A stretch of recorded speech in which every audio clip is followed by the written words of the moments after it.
Terus saya kan dapat majikan. Setelah dapat majikan sudah BAP, sudah visa sudah, BAP sudah. Terus ada kabar saya berangkat tanggal 30. Terus katanya nenek saya meninggal gitu loh. Yang saya rawat tuh meninggal. Akhirnya kan saya nggak jadi diberangkatkan sama pihak PT. Terus saya suruh nunggu rumah sampai dapat majikan. Katanya belum ada 1 bulan aja sudah dapat majikan kayak gitu kan. Terus akhirnya saya pulang. Terus saya di rumah itu udah hampir 3 minggu lah. Saya belum ada interview, belum ada apa. Terus saya tanya ke agent, katanya agent gini, nanti kamu saya kerjakan di rumah saya dulu sambil nunggu majikan. Aku bilang iya, setelah Lebaran Idul Adha saya ke sana, kan bilang gitu. Kalau nggak Rabu saya Kamis ke sana. Nah, Selasanya itu saya ngomong, Mem, saya hari Rabu, kalau nggak Kamis saya ke sana ke rumah Sasa, kan bilang gitu. Maaf Mbak, masih ada mbak-mbak yang rolling di sana kan gitu. Saya gini, terus saya kapan? Kan saya udah proses sudah lama di PT juga 1 tahun. Aku supaya cepat dapat majikan lagi, kan tak bilang gitu ke agennya itu.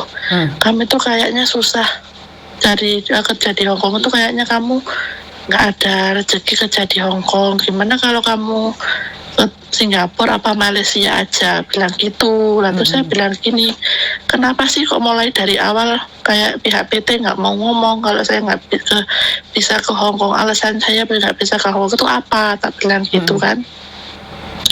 Kenapa sudah setahun kok baru ngomong saya nggak bisa ke Hongkong, apa yang buat nebus ke PT, terus utang saya di PT gimana, tak bilang gitu kan. Jangankan buat nebus PT, buat makan sehari-hari cukup aja alhamdulillah. Ngapain kalau saya hambur-hamburan mau nebus saya di PT, saya keluar negeri, ya bilang gitu. Ya kan, intinya kamu susah cari majikan di Hongkong, katanya gitu. Terus? Nah ya makanya itu untuk saya kan bingung mau kayak gimana gitu loh. Saya cuma nomornya WA nih agent kan saya punya 3 di HP saya ini. Saya tanya juga, saya mau dicarikan majikan juga nggak ada respon sama sekali agent dari PT saya. Terus? Solusinya gimana ya, Miss? Oke. Sekali lagi kan kamu masih di Indonesia, jadi saya nggak tahu nih kalau di Indonesia, karena kalau PT-mu sendiri mengatakan kamu tidak bisa terbang, otomatis mereka lebih paham kedudukanmu dibandingkan saya. Karena kalau saya ikut campur ini terasa aneh Mbak, karena mereka kan pastinya sudah tahu nih mana kriteria yang bisa dan tidak, dan untuk semua itu kan mereka yang membatalkan. Lah kalau saya pribadi sama-sama cari uang ke luar negeri kemanapun kan sama aja, mungkin rezeki sampean bukan di Hongkong. Ya legowo aja lah. Kalau saya pribadi legowo, menawa untuk majikan lebih baik lagi di Malaysia, bener gak? Ya juga. Jadi tapi kan gini Mem, yang ngomong itu kan agent. Kalau pihak PT itu belum ngomong sama saya kayak gimana enaknya, itu belum ngomong gitu loh Mem. Ya nggak apa-apa, jadi mereka ngomong aja, omongan itu dikasih tahu sama PT-mu loh. Jadi kan lebih enak toh. Iya. Jadi sebenarnya kerja dimanapun yang penting berkah itu lebih indah sayang. Bener nggak sih? Ya. Iya. Kalau saya tuh kerja ikhlas, kerja cerdas. Jadi semuanya akan menjadi milikmu. Tapi kalau kamu pinter kerja tapi gak ikhlas, yo percuma. Kerjanya ikhlas tapi gak cerdas, yo gak iso juga. Jadi harus bergandengan. Ngerti? Nek manapun tempatnya tetaplah berdoa dan percaya bahwa apa yang kamu lakukan itu terbaik buat keluargamu, buat masa depanmu. Oh ya Miss. Paham ya?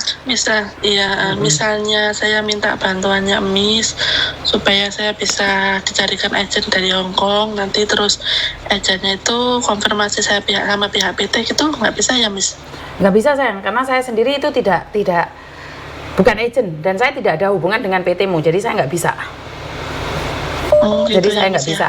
Saya harus ada konfirmasi dengan agentmu. Jadi nggak bisa. Ya Miss ya. Ada yang lain lagi? Enggak, Miss. Oke, terima kasih ya. Oke, makasih ya, Miss. Oke, assalamualaikum.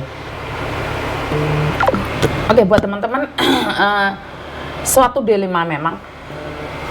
Pingin kerja di Hong Kong tapi belum ada rezeki. Ya nggak apa-apa sih kalau saya pribadi, dimanapun bekerja, yang penting ikhlas, kerja cerdas, kerja ikhlas. Pasti berkat Tuhan itu mengalir atas hidup kita semua. Jadi nggak usah terpaku hanya di Hong Kong saja. Saya pribadi itu meng-advise kalian, nggak cuma Hong Kong kok rezeki kita di Malaysia juga punya rezeki. Yang penting kita legal. Jangan bekerja ilegal ya. Kalau bekerja ilegal tuh mumet aku, soalnya dapat informasi banyak di luar sana yang tidak mengenakan. Kadang saya sendiri tidak tahu harus ke studio atau enggak, ke kantor anak saya atau enggak.